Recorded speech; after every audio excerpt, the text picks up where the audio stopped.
Hello, my name is Rachel Pratt, and this is my final project presentation for adolescent development. So, everyone will go through adolescence at some point in their life, whether they've experienced it in the past or in the future. We will all go through it. This is a time of great change, biologically, cognitively, and socially. And the person we end up being really relies on our experiences through this time of life and our surroundings in our home or at school. And a lot that goes on during this time goes with self-esteem. We all have struggled with self-esteem at one point in our life, whether it was early on when we were 12 or even when you're older. Everyone deals with self-esteem. When I was in junior high, I myself struggled with self-esteem. I didn't feel like I was good enough. I thought I was too short or too fat or wasn't pretty enough, and I was just always so hard on myself, and I struggled with it for almost 3-4 years. And then I had a turning point when I got to high school, and I realized that it didn't matter what anyone else thought. It mattered what I thought and if I loved myself. And I would help my fellow friends that struggled with it, and a lot of them also struggled with bullying. And the bullying led them to having low self-esteem and to have those problems that came with bullying. Now, I really love this topic because I am majoring in teaching, and I want to be able to take things that I've learned about self-esteem to be able to help my future students in dealing with bullying and low self-esteem and low confidence, and so that they will learn how to love themselves. Now, when we think of bullying, we think that the only person that gets the effects of bullying is the victim, but that's not always true. Not only is the victim affected, but the bystanders and the bully themselves are affected by bullying. We're going to start with victims. The victims probably have the most effects of bullying, most negative effects.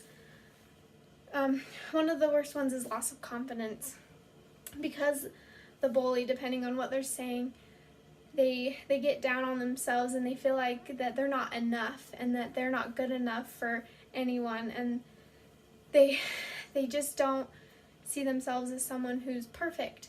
And no one's perfect, but the bully usually gets down and down on them, and it makes them have such a low self-esteem that they just don't love themselves. And that kind of goes hand in hand with they self-criticize themselves a lot. They start to believe the things that the bully is telling them, and they just don't feel like they're good enough for anyone around them. And what goes with that is they start to isolate themselves from other people, like friends and family, because they don't feel like they can be with them, because they're just have such a low self-esteem, and they just are so sad that they don't want to be around anyone. And this creates a distraction from having a lot of social and academic successes, because they're so focused on how poorly they feel of themselves and how the bully is treating them. And not only do they have side effects during the bullying, but they can also have long-term effects. According to Sarah Zelinsky, she wrote an article called "Bullying's Long-Term Effects Seen in Both the Bullied and the Bully." It talks about how they can have problems like anxiety disorders, panic disorders, and depression. So bullying doesn't only lead to temporary effects, but it leads to long-term effects that can carry on with them until adulthood. Now, the bully, some people may not realize the effects that the bullying has effect on the bully, but usually people bully because they have a loss of confidence. They don't feel good about themselves either, and the way that they cope with that is they bully others so that they can beat down on this person to make themselves feel like they're so much better than them and that they are good, and it builds their self-esteem in a way. And this leads to problems like not being able to make friends, because they're so mean and so self-centered, because they don't love themselves, but through bullying they think that can help. Another type of person that is affected by this is bystanders. While we may not realize that watching someone get bullied is a problem, is the bystanders start to fear that they'll be the next victim of the bully. And so during school they get distracted because of this, because they don't want to be the next victim, because no one wants to be the victim of bullying. In an article, How Bystanders Are Wounded by Bullying, Sherry Gordon talks about how it creates anxiety and concentration issues in school, and how they also have a harder time succeeding in school because they're always so focused on not getting bullied during school. And this also brings down their low self-esteem because they're not succeeding and doing as well in school as they thought they'd be doing because they're so concentrated on the bullying. Now, while there are a lot of problems that come with bullying, there are some ways to help, and some ways that school districts and communities and families can do to help these victims of bullying, whether it be the bystander, the bully themselves, or the victim. Now, I remember in my school, we had the buddy box, and it was a way that you could anonymously either tell the school about your own bullying, or one of your friends, or anyone that's being bullied. And what you do is you go write a slip of paper, tell them what's going on, and then they do their best to solve the problem. Another way that schools and school districts have helped is anti-bullying assemblies. As long as I can remember, I remember every year we'd have our anti-bullying assembly, and one of the main people that would put on one of these assemblies was Stomp Out Bullying. It's a non-profit program that is dedicated to preventing bullying and cyberbullying. And when they come to these assemblies, they teach us about how to cope with bullying, how to prevent it, how to respond to it, and how to help others who are going through bullying. And for me, it helped me to be able to know how I could help my friends who were being bullied, because sometimes you don't know how to help because they don't teach you that in school. It's something that you have to learn by yourself.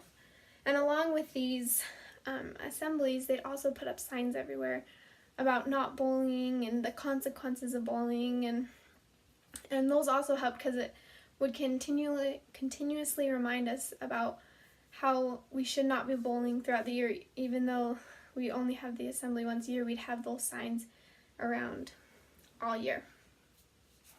And I think one of the best things that the school districts have done to prevent bullying is creating bully prevention clubs. I remember at my school we had it was called the Buddy Club, and they just met after school every week, and it just be a place for people to go if they just need a friend, because sometimes people don't even have friends. But this club would help to prevent bullying, and it created a place where students could go for freedom from their bully, where they could feel loved and cared for, and they created lots of friendships, not just after school at the club meeting, but during school. The people that were being bullied finally had someone there for them instead of always feeling so alone. Now, the communities, it's a little hard to help with bullying, but the best thing that I've seen as a student is how well the communities do in helping the schools and supporting the schools in everything they did. And also, I remember in my neighborhood we had a student who struggled. They had a rough home life, and they were bullied all the time, and they also had low self-esteem. And I had a neighbor who went out of their way to be like a second parent to them, who helped them get through their hardships during school and to help them love themselves. And so it's good to always reach out to those who need the help. And when it comes to families helping with bullying and low self-esteem, it's good for them to for the parents to talk to the children before the bullying starts, when they're young, to know how to cope with bullying and what they can do to cope with it, and to get help, and to let them know that you as the parent is there for them, and that it's okay to talk about it, because sometimes children are just scared to talk about their problems with their parents because they don't want them to worry or anything. And so it's good to create that relationship with your kids to know, so that they know that you're a place to go when they are struggling. And if they do know that they're being bullied and nothing's changing, parents can, and I've had a lot of friends who their parents have done this. They've reached out to the school to have them be aware of the bullying so that they can prevent it, whether it be by having a teacher go to where they're being bullied a lot, or just have a little extra supervision on the person. And I just want to summarize by just saying that everyone is affected by bullying. It doesn't matter whether you're just a bystander or you're the victim or you're the bully itself, it's affecting you. And that bullying doesn't only affect us mentally, but it just hurts us so much in our lives. It pushes people down into the ground, figuratively, and it makes them feel like they're not worth anything. But what we need to be doing is we need to be uplifting people, and we can do that by simply being a friend to those who don't have friends or don't have a support system at home that they need. And if we can come together, we can love everyone. Instead of spreading hate, we can spread love, and we can learn to not only love each other but to love ourselves, because that's the very key to having a high self-esteem, is to just love yourself for who you are. And if we can teach these adolescents how to do that, then we will, in hopes, have less suicide and have less depression problems and anxiety problems in school. And that's one of the main reasons why I want to be a teacher, is so that I can help those students around me get through bullying, whether they're the bystander or the bully themselves or the victim.